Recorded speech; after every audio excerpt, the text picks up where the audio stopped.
sommes jeudi soir, bienvenue dans les grandes gueules Moyen-Orient, les dernières de la semaine. Voici nos débats du soir. Ouf, Benjamin Netanyahou et Joe Biden se sont enfin parlé. Le dialogue avec la nouvelle administration américaine n'est donc pas interrompu, mais les deux comptes rendus n'ont pas la même tonalité. Est-ce à dire qu'Israël et les États-Unis renouent avec la lune de miel de l'ère Trump? Ce sera notre premier débat au pays de Bibi. En France, la lutte contre l'islam radical au cœur d'une visite de Gérald Darmanin en Seine-Saint-Denis. Mais entre la loi contre les séparatismes ou l'enquête en cours sur l'islamo-gauchisme à l'université, n'est-on pas en train d'accabler l'islam et les musulmans? Autrement dit, l'amalgame islam-islamisme est-il à notre porte? C'est ce que nous demanderons au président de l'Union des musulmans de Levallois ainsi qu'à nos GGO. Mbappé, Griezmann, Cristiano Ronaldo dribbleront-ils bientôt sur des rectangles verts en Israël? En pointe dans sa lutte contre le Covid-19, Israël a proposé à l'UEFA d'accueillir des matchs de l'Euro 2021. Eurovision, Giro et maintenant football, la diplomatie israélienne passe-t-elle maintenant par le sport? Nos GGMO répondront. Et bonsoir à tous, bonsoir Noémie Aniwa. Bonsoir Benjamin. Bonsoir à nos grandes gueules de ce jeudi soir. Amir Badran, bonsoir. Avocat, Pierre Echoff, bonsoir. Bonsoir. Écrivain, reporter, réalisateur de documentaires. Et aujourd'hui, c'est un jour très important pour vous, puisque sort votre nouveau livre, 88, une découverte qui pourrait changer le cours de l'histoire. C'est paru chez Cosmopolis. Vous nous en direz un mot dans le cours de cette émission, notamment que signifie ce 88, ces 88, qui sont deux initiales. On en parlera tout à l'heure. Je salue également nos grandes gueules en direct avec nous depuis Paris. Véronique Geneste, actrice. Bonsoir ma chère Véronique, heureux de vous retrouver. Bonjour. Heureux de retrouver également Bonsoir, Laetitia avec un petit Cropin. décalage. Laetitia, oui comme d'habitude, hein. C'est la tradition, on a 3000 km à parcourir ma chère Véronique. Et puis Laetitia Cropin, journaliste, spécialiste en communication politique. Bonsoir ma chère Laetitia. C'est l'heure d'entrer tous les soirs, comme tous les soirs d'ailleurs, au pays de Bibi.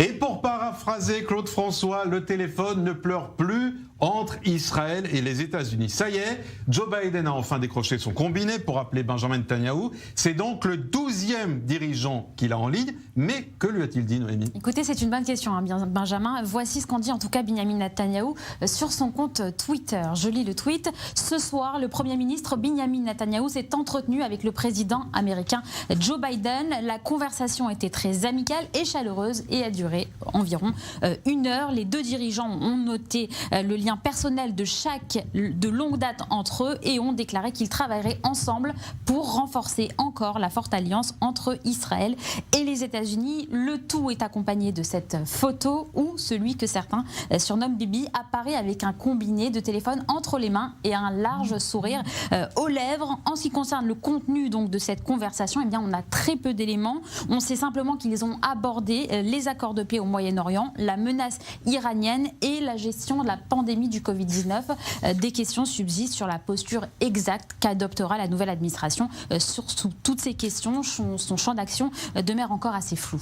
Alors, avant d'entendre vos réactions ici à Tel Aviv, je vais peut-être commencer par Paris ce soir, une fois n'est pas coutume, parce que c'est notre spécialiste en communication politique que j'aimerais entendre, Laetitia Cropin. On a deux comptes rendus de ces conversations. Chacun a communiqué sur l'angle qu'il a rangé, et là, c'est pas forcément le même ce soir. Écoutez, ce sont les mêmes sujets, effectivement, mais ce n'est pas du tout la même formulation. Par exemple, ne serait-ce que pour le coup de téléphone, du côté de Biden, on a une bonne conversation quand Netanyahou, qu'il avait déjà qualifié de meilleur ami d'Israël, nous parle d'une discussion amicale, chaleureuse, qui a duré 1 heure. Et ensuite, alors, dans le fond, Benjamin, c'est un bijou pour tout expert de communication politique. Pourquoi ? Parce qu'on est en pleine communication diplomatique. Par exemple, sur l'Iran, Israël dit que les discussions ont porté sur la menace iranienne. Quand, du côté de Biden, on dit que finalement, on a discuté de la poursuite, je lis, de l'étroite consultation sur les questions de sécurité régionale, en particulier l'Iran. Vous voyez quand même, il y a un léger hiatus entre les deux interprétations Concernant les relations israélo-palestiniennes, côté États-Unis, on a parlé du processus de paix entre Israéliens et Palestiniens. Or, du côté d'Israël, on a dit qu'on avait discuté des progrès des accords de paix. Très général, parce qu'on peut y inclure la normalisation avec les pays arabes.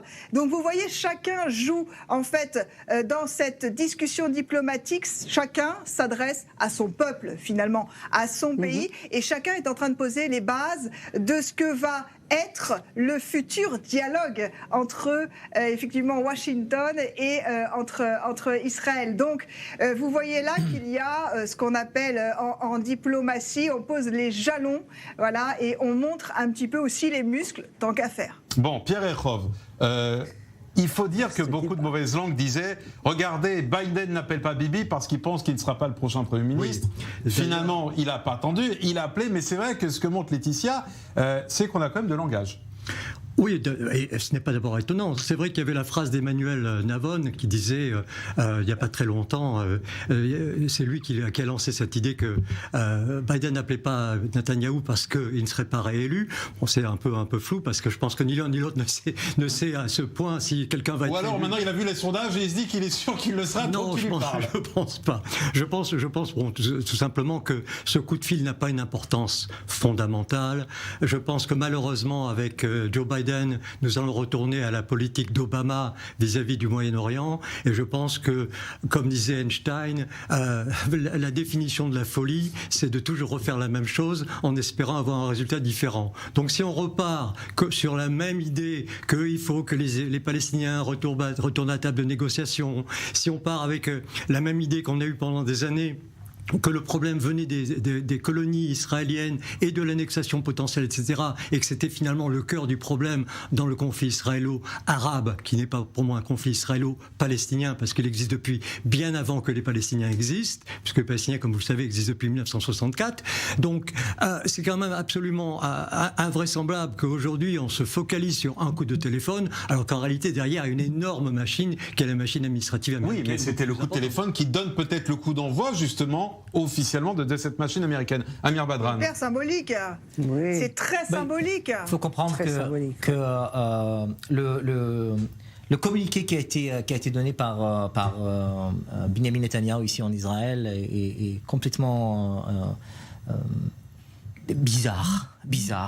Il faut comprendre que pendant des longues heures, aucun communiqué n'a été émis par le gouvernement des États-Unis, et c'était pas. Ils voulaient comprendre un peu comment est-ce qu'ils vont. C'est-à-dire qu'il n'y a pas eu d'appel pendant des jours et des jours, et là même après l'appel, il n'y a pas eu tout de suite de communiqué. Exactement. Donc vous vous dites il y a anguille sous roche. Exactement, et je dis que la réponse a été très diplomatique pour ne pas dire pire. Ça veut dire que pour choisir un peu le langage, ils ont essayé de ne pas se marcher dessus, parce qu'en fait il y a pas mal d'écart entre les deux. C'est qu'il y a une vraie divergence aujourd'hui qu'on ne veut pas montrer. Pardon ? On n'ose pas montrer qu'en fait, il y a une vraie divergence de vue. Exactement. Par exemple, les Américains, ils veulent, par exemple, ils ont dit, OK, on est d'accord avec les accords d'Abraham, on va les soutenir, mais on ne sait pas ce qui va se passer après. Par exemple, pour ce qui est de l'Arabie Saoudite, est-ce que ça va se poursuivre, sachant que la nouvelle administration américaine peut-être préfère non pas le prince héritier, mais Salman. Il faut comprendre d'abord que lorsqu'on est en train de faire une comparaison entre deux différentes administrations.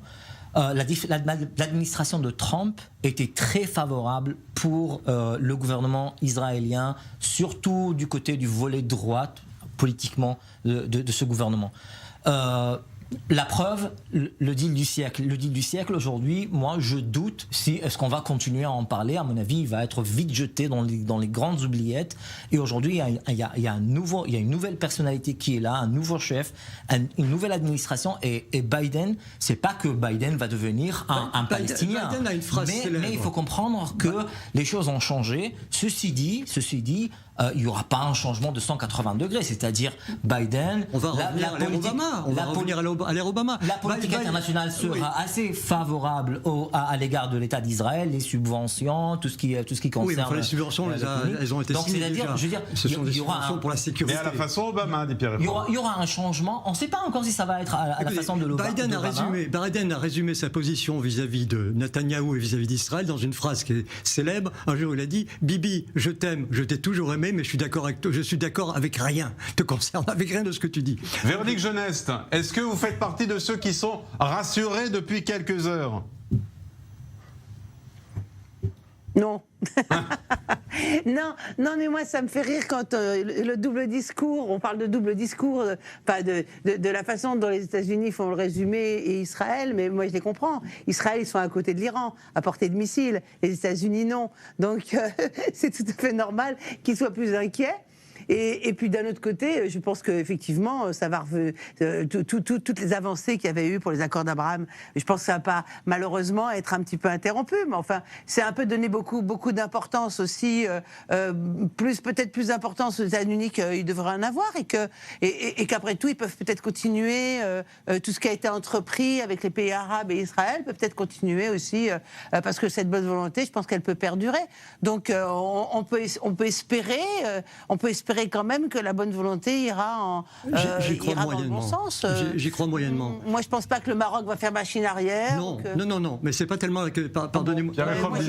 C'est pas tellement les hommes en plus. Non, c'est pas tellement le Maroc ou les États ou les Émirats qui sont en jeu. C'est plutôt aujourd'hui l'Arabie Saoudite. C'est-à-dire l'Arabie Saoudite allait faire un pas en avant. Oui, l'Arabie Saoudite, oui. Allait faire un pas en avant, sachant que d'une part, les États-Unis les protégeaient vis-à-vis de l'Iran, et que d'autre part, il y a quand même des accords secrets avec Israël depuis des années.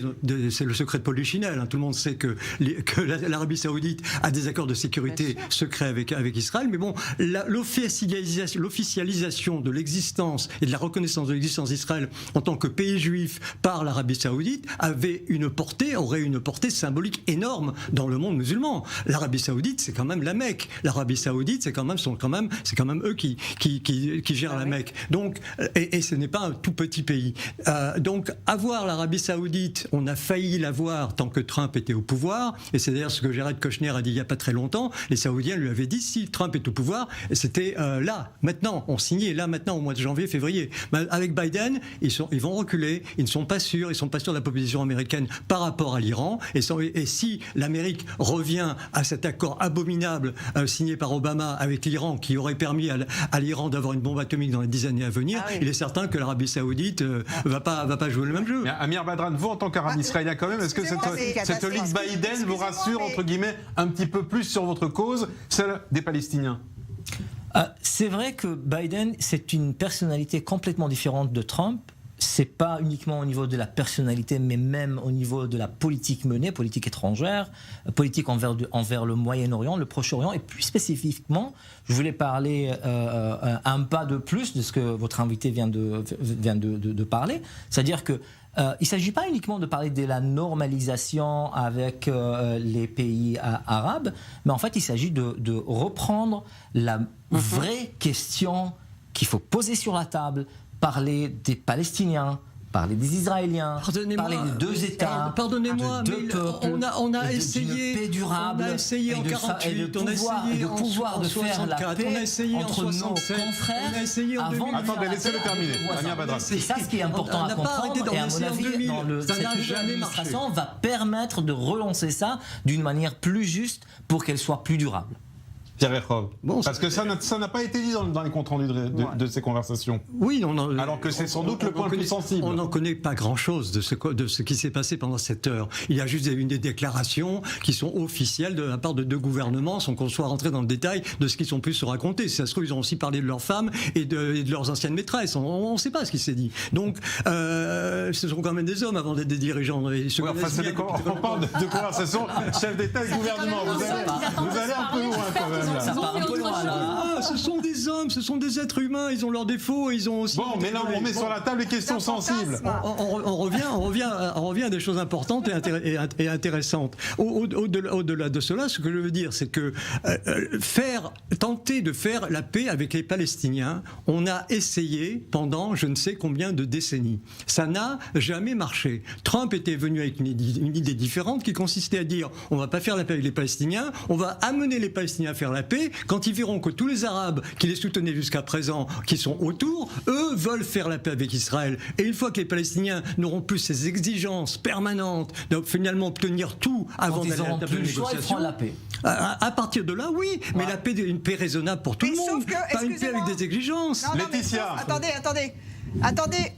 Non mais mais là sauf que monsieur vous raisonnez juste localement d'un point de vue local, mais enfin vous oubliez quand même que la nouvelle administration Biden a été très claire. Peut-être qu'ils n'ont pas, peut-être qu'ils n'en ont pas discuté et qu'ils ne veulent pas en tout cas divulguer ce qu'ils se sont dit. Mais enfin la nouvelle administration Biden a été très claire. Ils sont pour un processus d'un pays avec 2 États. Donc on est exactement dans ce que vous décriviez avant. Oui, ça fait 40 ans qu'on essaye, ça n'a jamais marché. Dans ce processus-là. Donc, oui, d'accord, monsieur, mais enfin, vous n'allez pas changer la change du monde. Non, mais moi, je suis là pour critiquer, je ne suis pas là pour changer. Je suis là pour donner mon opinion. Mais mondialement, sur la scène diplomatique, c'est... Non, mais sur la scène diplomatique, aujourd'hui, se joue un processus où la finalité doit être 2 États qui cohabitent de façon pacifique. Non, mais nous sommes tous d'accord là-dessus. Les États-Unis demandent, c'est ce que l'Europe demande aussi. Ah non, ben oui, peu importe ce qu'elle demande. Enfin, je veux dire, c'est formidable de demander, mais pour avoir 2 États, il faut que les 2 États aient envie que l'autre État existe. Or, jusqu'à présent, moi, je suis désolée, mais dans ce que je sais, moi, des Palestiniens, ils veulent un État sans Juifs. Alors, il faudrait peut-être avancer aussi là-dessus. Vous n'êtes pas, et puis, effectivement, vous êtes pas mis à jour. Ah bon. Et il faudrait peut-être qu'un jour... Ah bon? Ouais, je suis pas mise à jour. Ouais, je suis désolé. Formidable. Alors envoyez-moi des mises à jour. Vous voulez dire que Mahmoud Abbas est mort, ça y est? Enfin, vous c'est moi qui vis ici. C'est moi qui vis ici. Attendez, terminez Véronique et Amir Badran, je vais vous donner la parole. Véronique. Oui, vous vivez ici, mais vous êtes 2 à vivre ici, vous n'avez pas le même avis. Vous voyez, donc tout le monde n'a pas forcément le même avis. C'est très bien, on n'est pas obligé d'avoir le même avis, même si on vit ensemble. Surtout qu'au final, on est d'accord pour la finalité, c'est ça qui est extraordinaire. On n'est pas obligé d'avoir le même avis, mais enfin, moi, j'aimerais bien que vous me fassiez une remise à niveau à ce moment-là, en m'envoyant les articles où ils disent que le Hamas ne veut pas que Israël soit complètement anéanti. Ou par exemple, l'autorité palestinienne arrête de payer des salaires aux terroristes, par exemple. Formidable, mais voilà, c'est réciproque. Amir Badran. Voilà, à partir du moment où les gens veulent la même chose, écoutez, 2 États. Laissez Amir Badran vous répondre quand même.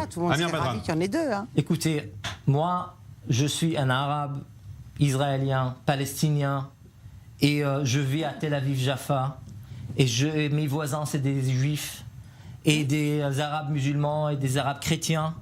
Et on tient des religions différentes, et on tient des opinions différentes. Et avec tout ça, j'ai des frères et j'ai des relatifs qui vivent à Gaza et qui vivent dans les territoires occupés palestiniennes.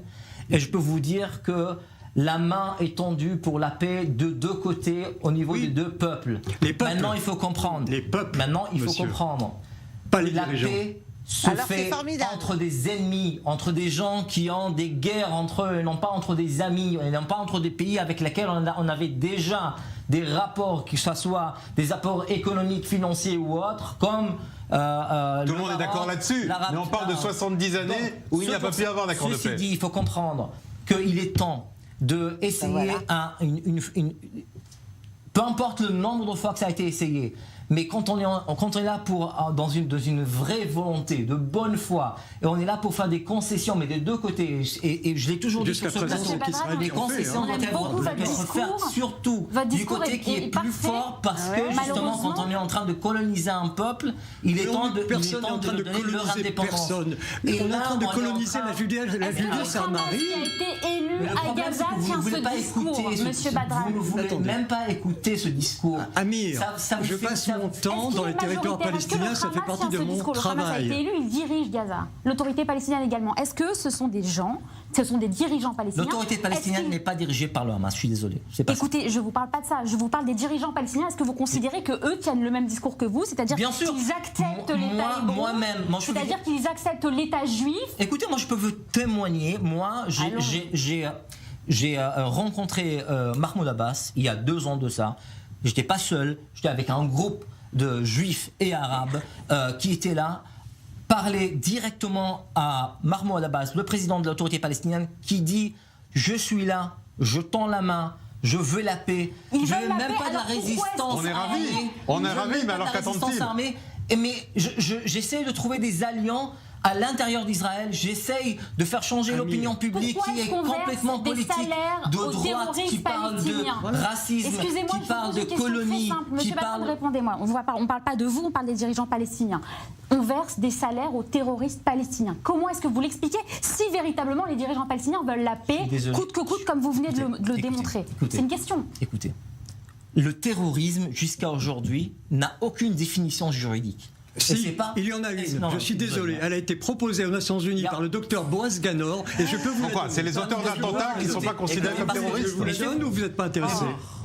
Écoutez. Écoutez. C'est pas pour rien qu'il n'y a toujours pas une définition qui est acceptée. Parce qu'en fait, les terroristes des uns sont les guerriers de libération des autres. Non. C'est ça. Le terrorisme. Quelqu'un qui commet un attentat, c'est un terroriste ou pas un terroriste? Vous refusez d'entendre. Non, c'est moi qui dois vous répondre. Le terrorisme. Vous êtes en train de dire qu'il n'y a pas de définition. Vous connaissez l'organisation et le Hetzel, les 2 organisations qui étaient là dans la période. Considérés par les terroristes par les Anglais. Ok, mais on ne va pas revenir là-dessus. Terroristes par les Anglais. Monsieur Chamir. On va pas faire 70 ans d'histoire, Amir Badrane. Noémie a posé une question très claire. Oui, mais elle a posé une question très claire. Je ne pas à propos des terroristes. Alors, est-ce que M. Chamir, qui est décédé maintenant, qui était le Premier ministre de l'État d'Israël, était un terroriste ou pas? On ne va pas refaire le lien. L'État d'Israël n'existait pas à l'époque, on ne va pas revenir à l'époque. Est-ce qu'il était un terroriste? Mais c'est pas la question, je vous pose une question qui réagit. Mais l'État d'Israël ne donnait pas d'argent à ces gens-là en prison. Non, ça n'a rien à voir. Est-ce qu'il n'a pas été subventionné par des armes et par de l'argent, le Lehi et le Hetzel? Par un État souverain? Non. Non, à l'époque, il n'y avait pas d'État d'Israël. On va avancer dans le débat si vous le voulez bien. On va maintenant parler de ce qui se passe en France. Et je vous entends également, mesdames et mesdemoiselles, juste après ça.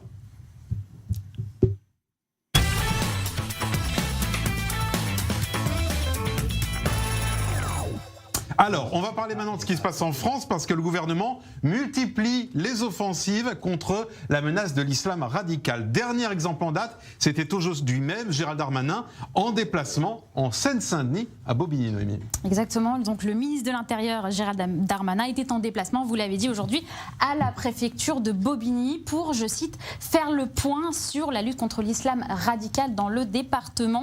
Signe fort, il a annoncé que la mosquée de Pantin ne serait pas rouverte. C'est cette mosquée qui avait été fermée en octobre 2021 suite à l'assassinat du professeur Samuel Paty, notamment parce que les gérants de cette mosquée avaient partagé sur leur page Facebook la vidéo d'un parent d'élève se plaignant de l'enseignant après la diffusion en classe donc, de caricatures de Mahomet. On s'en souvient. Le ministre de l'Intérieur est assez ferme sur ces questions déjà depuis longtemps. Il a publié un ouvrage il y a quelques semaines intitulé « Le séparatisme islamiste, un manifeste pour la laïcité » aux éditions de l'Observatoire. C'est un ouvrage d'une centaine de pages sur le séparatisme islamiste et la laïcité, l'islamisme qui se désigne, je cite, comme l'ennemi le plus dangereux et le plus meurtrier, même s'il y en a bien d'autres qu'il faut combattre. Laetitia Kroupa, quand on voit cette image de Gérald Darmanin qui se rend en banlieue, ça nous rappelle une autre image. Sarkozy en 2005 à Argenteuil. Alors Darmanin 2021, c'est le Sarkozy de 2005 ? C'est bien pour ça qu'Emmanuel Macron est allé le chercher, Benjamin, vous l'avez bien compris. Hein. Il incarne l'ordre, il incarne le premier flic de France. Impossible d'oublier Nicolas Sarkozy. L'ombre est trop grande, elle recouvre parfois même Gérald Darmanin. Mais il a aussi une autre qualité, hein, ce ministre, c'est d'incarner la droite dite populaire, c'est-à-dire qu'il ne cesse de rappeler ses racines d'une couche sociale défavorisée. Et donc, il est aussi là pour ramener, pour aller ratisser un peu large et pourquoi pas sur les terres du RN. Évidemment, donc il incarne ce rôle. Il n'arrête pas, effectivement, dès qu'il y a une sortie à faire, une déclaration à faire, il assume tout, finalement, Gérald Darmanin, dans la lutte contre l'islamisme. Pas contre l'islam, parce qu'effectivement, en France, là, depuis quelques jours, c'est vraiment le débat qu'il faut préciser. Justement, parce que, bien sûr, que la critique ambiante, c'est toujours qu'on est contre les musulmans, que le gouvernement agit contre les musulmans. Et c'est vraiment l'écueil pour le gouvernement. Oui. Je vous donne la parole dans un instant. On marque 3 minutes de pause et je vous entends Véronique et les autres juste après la pause.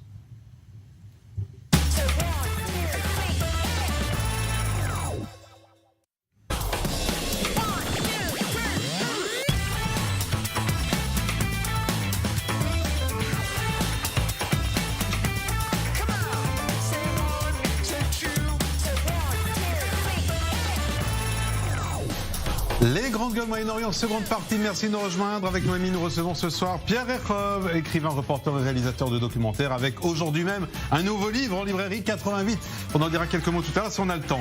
Amir Badran également avec nous, avocat. Merci d'être avec nous, Amir Badran. Merci également à Véronique Jeunesse qui est avec nous en direct depuis Paris, ainsi que Laetitia Kroupa.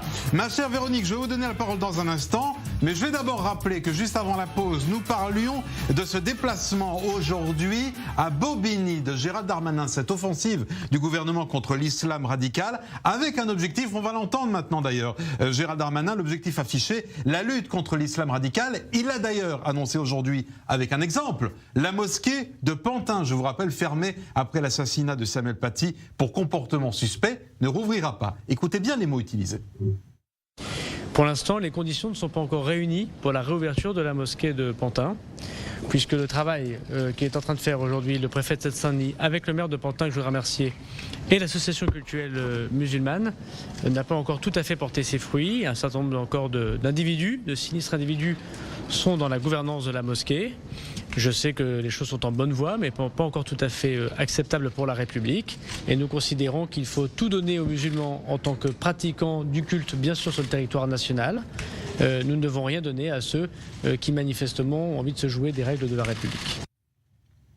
Véronique Jeunesse, avec tous ces signaux envoyés, ce déplacement aujourd'hui, la loi sur le séparatisme, hier on a parlé de cette enquête sur l'islamo-gauchisme à l'université, vous dites quoi? Ça y est, enfin Macron fait ce qu'il fallait faire? Ah oui. Oui, quand même, parce que je trouve que cette loi, elle est plus protectrice finalement pour tous les musulmans modérés, comme j'en connais tellement autour de moi, qui n'ont pas, qui ont envie de vivre sereinement leur vie de citoyen avec une foi qui est la leur et chacun la sienne. Et donc, je pense que ça va protéger beaucoup les jeunes femmes aussi de ces mariages qu'on essaye de leur imposer ou de cette règle qui fait qu'elles doivent absolument être vierges et qu'on va leur refaire un hymen si jamais elles ne le sont pas, avec des certificats de virginité. Ça va empêcher aussi de garder les petites filles dans les endroits où les islamistes ne veulent pas qu'elles aient d'éducation, parce qu'on va gérer un peu l'éducation. Il y a beaucoup de points comme ça que je trouve très intéressants et qui ne sont pas, des lois anti-islam, mais qui sont juste des lois anti-islamisme quand l'islam devient politique et veut imposer ses règles aux gens qui sont moins aux autres. Et je trouve ça très très bien, parce que tout à coup on va plus tous être sur un pied d'égalité. Et à mon sens, ça concerne aussi toutes les religions, c'est-à-dire que pour toutes les religions c'est comme ça doit être la laïcité en France, c'est le maître mot. Et moi je trouve ça très très très très très bien. Et je trouve pas qu'on en fait trop, et je trouve ça très bien qu'on les fait. Alors. Enfin. Et maintenant, ce qu'il faut par contre, c'est faire respecter les lois, parce que là souvent, on a des lois, mais on passe outre. Alors, vous dites que vous trouvez ça très bien. Je vais vous proposer d'entendre l'avis des premiers intéressés. On va retrouver le président de l'Union des musulmans de Levallois. Bonsoir, Ali Ezebki. Bonsoir à vous, bonsoir mesdames. Merci de nous rejoindre dans les Grandes Gueules Moyen-Orient. Je voulais vous avoir avec nous ce soir parce qu'on a toujours cette crainte, lorsque l'on met cette question de l'islam radical sur la table, de se mettre certaines confusions, de prendre peut-être aussi à partie les musulmans de France qui se sentent peut-être maltraités. Comment vivez-vous cette période où le mot islam est entendu quasiment tous les jours dans la bouche des membres du gouvernement ? À la base, le mot islam en lui-même et avec tout ce qu'il apporte, c'est la paix, c'est l'amour, c'est le respect des autres.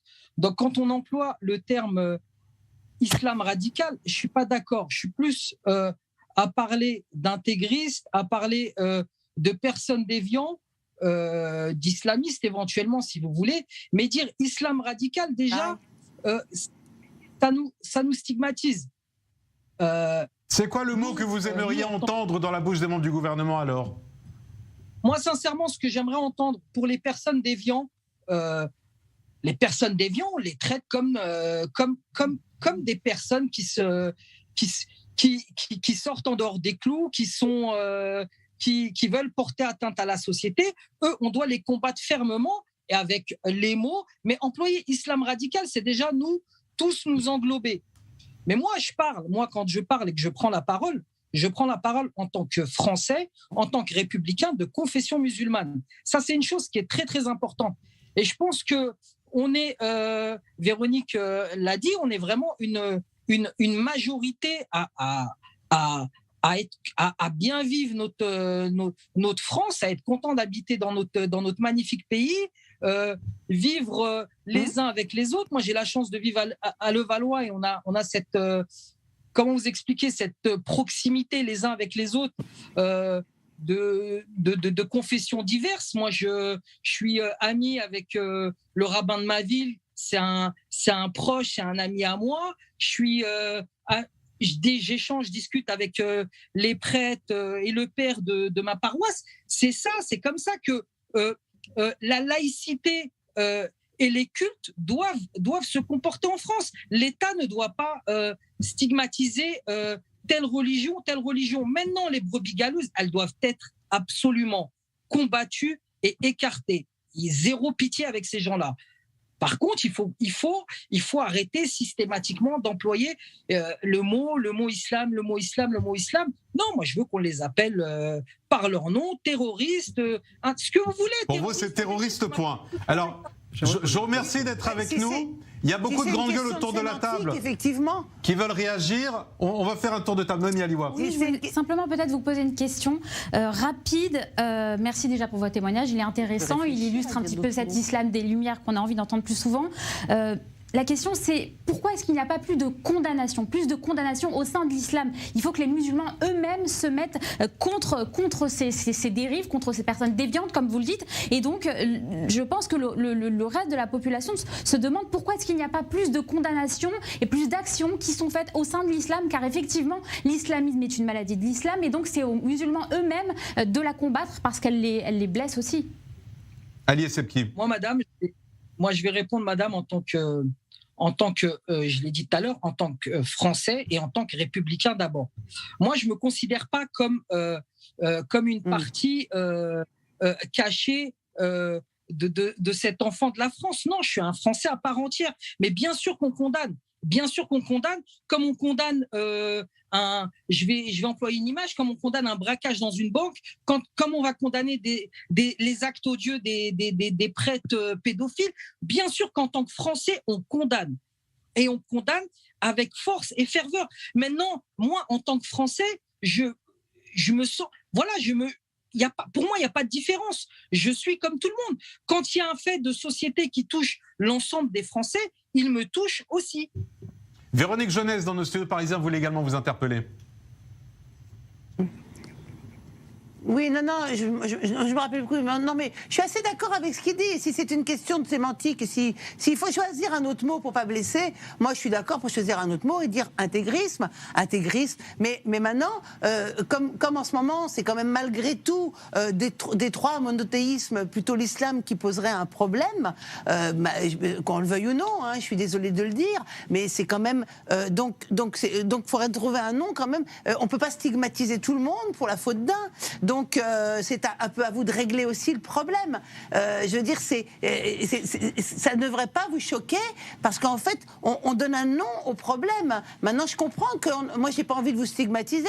J'adore votre discours quand vous dites que vous êtes d'abord français. Effectivement, on ne devrait même pas dire musulmans français, on devrait dire des Français de confession musulmane, comme des Français de confession catholique ou juive. Et donc, ça serait très très bien. Moi, à partir du moment où les gens s'identifient comme ça, je trouve ça formidable. Maintenant, il n'y a pas, enfin, c'est quand même malgré tout en ce moment le problème vient de l'islam, et c'est ce problème qu'il faut régler. Non, mais excusez-moi, là, ça fait je sais pas moi, 40 ans, ça fait 50 ans qu'on tourne autour du pot, comme un peu vous en Israël, vous voyez. On tourne autour du pot. Pourquoi ? Parce que ce mot islam est devenu tabou dans le débat politique et même dans la sphère publique. Ah oui. Mais pourquoi est-ce que c'est un tabou ?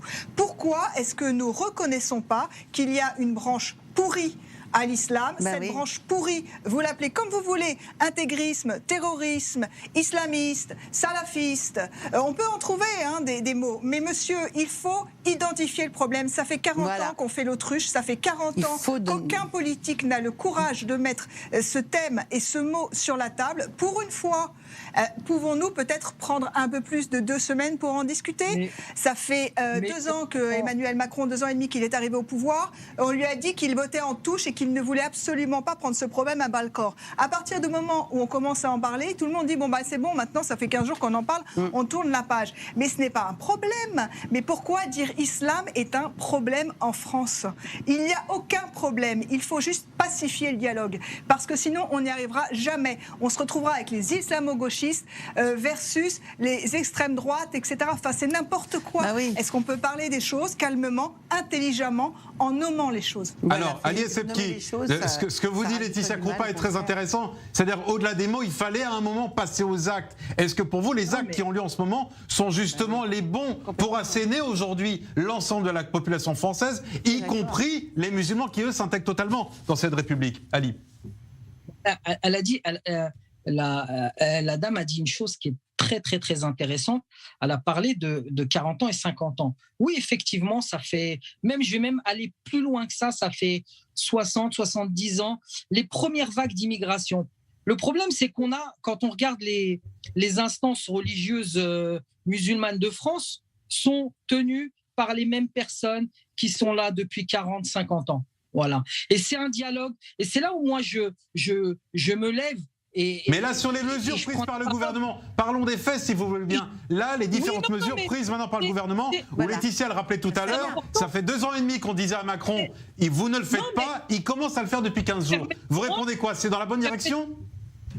Permettez-moi de faire vite fait un petit historique et après j'y répondrai à votre question. Là où je dis c'est très très intéressant, c'est que ça fait 40, 50, 60 ans qu'on a les mêmes personnes qui tiennent ces instances-là et que nous, musulmans, français musulmans, on est privés de ce dialogue-là. On n'a pas le droit de s'exprimer. C'est toujours les mêmes gouvernements qui vont aller s'exprimer avec les mêmes personnes. Alors qu'il y a une nouvelle génération dont moi je fais partie, dont d'autres, qui est la majorité de la France, qui est la majorité de cette jeunesse. La jeunesse, elle est plus radicale encore que les générations précédentes. Toutes les enquêtes montrent que justement, cette jeunesse, elle est beaucoup plus radicale, beaucoup plus véhémente que justement la génération des premiers immigrés qui sont arrivés, qui ont fait l'effort d'intégration. Il y a au contraire une génération qui va dans le sens inverse de ce que vous disiez, malheureusement. Ali Essebki. Madame, vous avez devant vous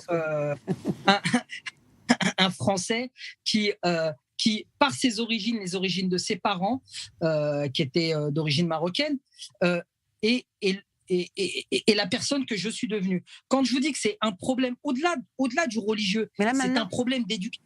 On a affaire à un problème d'éducation.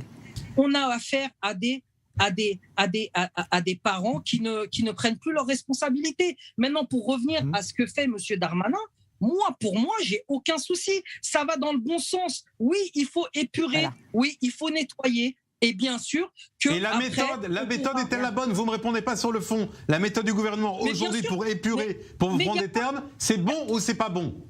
Oui ou non ? Il n'y a pas à avoir de tabou. Il n'y a pas à avoir de tabou là-dessus. Il faut faire ce qu'il est en train de faire actuellement. On n'a pas à dire si elle est... La méthode, ils l'ont fait. Eux, ils ont au moins la responsabilité. Monsieur Darmanin a au moins le courage, avec le gouvernement, de faire ce que certains auraient dû faire depuis longtemps. Voilà. Voilà, vous l'avez dit au moins, c'est clair, vous le dites noir sur blanc. Ali Sebki, je voudrais vous remercier d'avoir été avec nous ce soir dans les Grandes Gueules Moyen-Orient, le président de l'Union des musulmans de Levallois. Ça prouve que dans cette émission, tous les soirs, nous engageons le dialogue de part et d'autre de la Méditerranée, mais aussi de part et d'autre des confessions. Un dernier mot peut-être ici en plateau, Pierre Ekhov. Moi, ce qui continue à m'inquiéter, j'espère qu'effectivement on va avoir une avancée grâce à ce qui vient d'être fait, mais malgré tout, ça fait des années, ça fait à peu près 20 ans que Ben Soussan avait écrit « Les territoires perdus de la République ». Ces territoires n'ont pas été regagnés depuis. J'exprime simplement le souhait qu'ils le soient désormais grâce à des mesures et pas simplement des discours ou des effets de manche, comme peut-être cela va simplement rester, parce que entre une proposition telle que celle-ci et la mettre réellement en application sur le terrain, il risque de se passer quand même des choses. Et Véronique Jeunesse, à Paris, vous approuvez également? Elle m'approuve toujours. Le problème. Ouais. Bah oui, tout le problème est là. Amir Badran? Non, juste un mot à dire qu'il faut faire la différence entre islam et les musulmans. Et on l'a dit en préambule. C'est important de bien marquer cette différence. On va maintenant, si vous le voulez bien, parler de... Oui, Véronique Jeunesse, on l'a dit tout à l'heure encore. On va maintenant parler de diplomatie, mais cette fois-ci, de diplomatie sportive.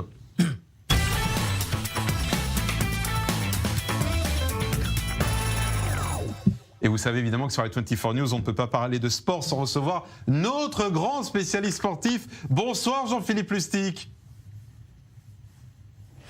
Bonsoir à tous et à toutes. Bonsoir Benjamin. Directeur du bureau parisien avec 24 News, mais aussi Dieu du stade sur notre chaîne. Alors Jean-Philippe, à 500 mètres de notre studio ici à Jaffa, se trouve l'un des plus grands stades d'Israël. Il pourrait, Jean-Philippe, accueillir l'Euro de foot en juin et juillet prochain. Dit comme ça paraît complètement hors de propos, mais en fait, c'est une proposition très sérieuse qu'Israël a formulée à l'UEFA.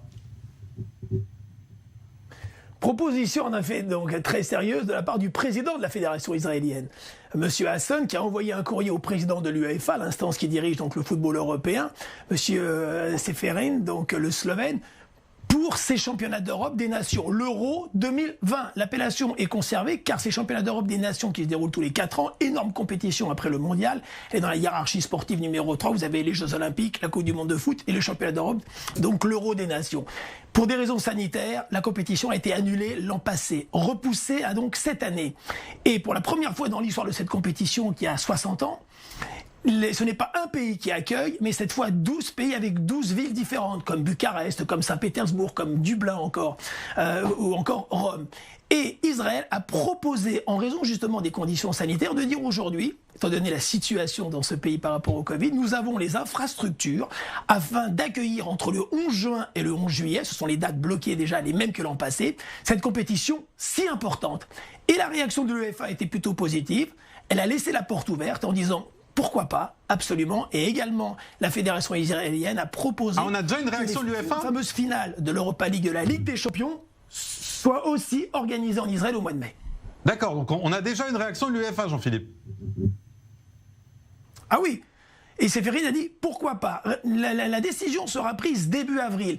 Ils attendent l'évolution de la pandémie dans donc les 12 pays confirmés. Parce que c'est toute la complexité de cet euro. Habituellement, c'est une nation, voire 2 nations qui organisent cette compétition. Cette fois, elle a voulu, parce qu'elle a l'ambition toujours de pouvoir toucher le maximum de pays. Il y a une mondialisation incroyable et un succès planétaire donc du sport numéro 1 du sport roi, de toucher différents pays et donc différentes villes se sont proposées. Mais bien entendu, il y a des pays plus ou moins touchés et ça semble très compliqué puisqu'il y a 24 nations qui sont qualifiées pour cette compétition donc de l'Euro des nations, le championnat d'Europe de football des nations. Alors, 24 pays qualifiés. Alors ce que vous dites est extrêmement intéressant, ça veut dire qu'on peut imaginer des matchs en Israël pour remplacer ceux des pays qui ne peuvent pas accueillir les joueurs des équipes étrangères.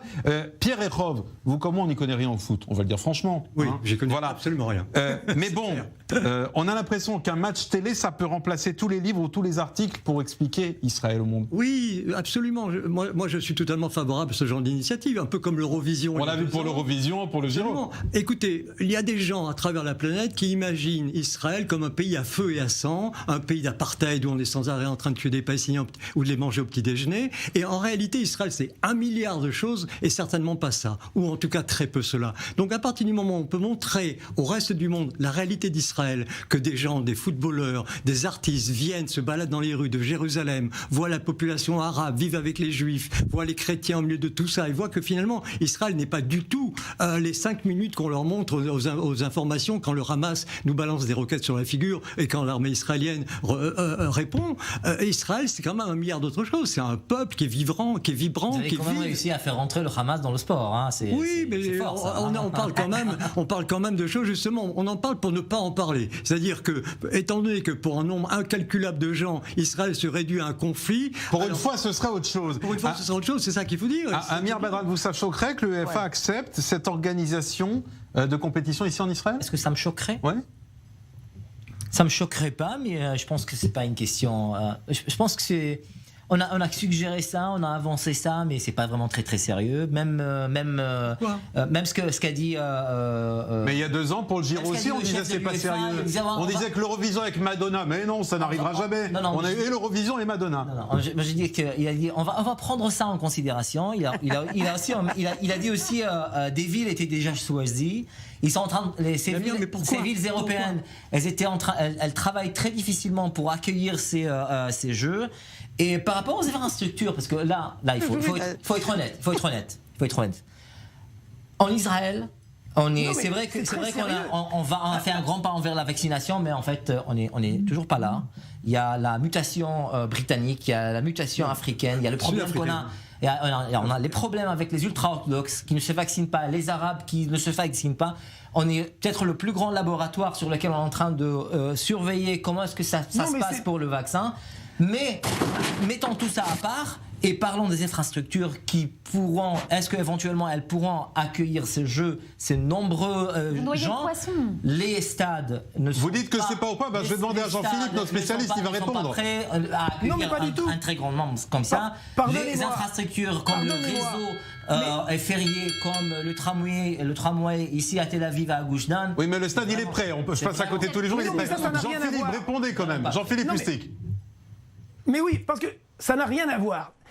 Israël a montré son savoir-faire. Dès 2013, ils ont organisé le championnat d'Europe de football Espoir, donc les joueurs de moins de 21 ans. Tout s'est passé dans des conditions formidables. Le Giro, en mai 2018, la deuxième compétition la plus importante au monde dans le cyclisme. Il y a le Tour de France et il y a le Giro. Le Giro, donc le Tour d'Italie. Nul n'y croyait.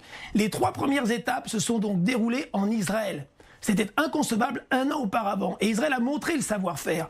Elle a aujourd'hui cette capacité à organiser. Pourquoi le pays qui est le plus innovant au monde? Pourquoi le pays qui est l'un des plus modernes au monde et qui est toujours dans l'avancée ne serait pas capable d'organiser ce type d'événement? La preuve, donc, aujourd'hui, vous avez donc une série des plus prestigieuses compétitions qui sont organisées. Et puis, toujours dans cette volonté donc d'aller de l'avant, Israël aujourd'hui séduit de plus en plus. Et on l'a vu d'ailleurs avec ces champions venus de toute la planète, qui n'entendaient parler d'Israël que d'une façon parfois un petit peu orientée. Ils ont découvert un pays à peu près normal. Et si vous voulez, ils ont été séduits. Et notamment les 200 coureurs qui représentaient le Giro parmi les 20 équipes présentes. Il y avait des Australiens, il y avait des Africains, il y avait des Sud-Américains, des Américains, des Canadiens, très loin des problématiques israélo-arabes. Et ils reviennent... À quel point le pays était capable d'organiser et de séduire. Et ils reviennent avec une autre image du pays. Réaction des filles à Paris sur ce foot justement qui peut être influent. Véronique Jeunesse. Oui. Moi, je voulais juste dire, je suis d'accord avec Pierre-Herve, moi j'adorerais que toutes les équipes de foot viennent visiter ce beau pays qu'est Israël, parce que j'adore Israël et que j'adore y aller et que je trouve que c'est vraiment merveilleux, mais j'espère que ça ne se fera pas, parce que ça veut dire qu'on est toujours dans la merde. Et moi, franchement... Oui, puisqu'on rappelle que c'est pour remplacer les pays qui ne peuvent pas accueillir. La courbe baisse partout... Voilà, donc les courbes descendent partout en ce moment. On est tous en train de se faire vacciner ou pas, ça, bon. Et de toute façon, je pense que moi j'ai l'espoir que tout ça sera terminé. Donc j'espère que les gens iront visiter Israël, mais pas pour cette raison-là, et que la coupe elle se passera bien en Europe, parce qu'on sera tous sortis de la merde. Voilà. Amen. Laetitia Kroupa, vous la spécialiste en coup de com'. Est-ce que c'est un bon coup de com'? Pour le foot, Mais c'est excellent, c'est une opération excellente. Pourquoi? Pour 2 points. Je vais même vous dire, Benjamin, c'est un doublé gagnant. Parce que d'une part, Israël communique à nouveau sur sa politique vaccinale, sa campagne de vaccination exemplaire. Donc c'est toujours bon à prendre, même si c'est déjà fait, mais de rappeler les chiffres, de rappeler la progression, même si, monsieur, je sais bien qu'il y a des variants du virus, etc. Mais quand même, c'est un point très positif. Et deuxièmement, Israël s'appuie sur le sport qui charrie des valeurs absolument positives. En communication, quand on arrive à s'appuyer et à prendre en support le sport et encore plus le foot, je peux vous dire que c'est toujours gagnant. Finalement, Israël se propose comme être un recours sanitaire pour le foot européen. Vous imaginez cette punchline, Benjamin? Évidemment, oui, c'est un immense coup de com' réussi. Tous les mots-clés sont liés. Jean-Philippe Lustig, je voudrais vous remercier d'avoir été avec nous, notre nouvelle grande gueule. On vous retrouve très vite, Jean-Philippe, j'espère, pour de bonnes nouvelles avec pour plaisir. Israël, en tout cas, et l'organisation, qui sait peut-être, à 300 mètres d'ici, de rendez-vous sportifs européens qui auraient lieu ici en Israël. Avant de finir cette émission, je vais me tourner vers vous, Pierre Rechov, parce que c'est le jour J pour la sortie de votre nouveau livre, 88, une découverte qui pourrait changer le cours de l'histoire. Bon, ce 88 est un peu moins drôle, il nous reste 1 minute, mais on va quand même le résumer. Parce qu'en fait, c'est un 8 pour chaque H, 2 H comme Heil Hitler. Oui, parce qu'en fait, en réalité, à l'origine de ce récit, de cette histoire qui est basée sur des faits historiques, il y a eu les expéditions nazies au Tibet dans les années 30 pour trouver certains éléments ésotériques qui auraient permis aux Allemands de devenir les surhommes qu'ils espéraient devenir. Et un testament secret aurait Heil Hitler, Véronique. Un testament secret aurait été trouvé. C'est Adolphe avec un H, je me disais, mais... Attendez, écoutez-le, il vous explique son livre. 88, Pardon, on est décalé.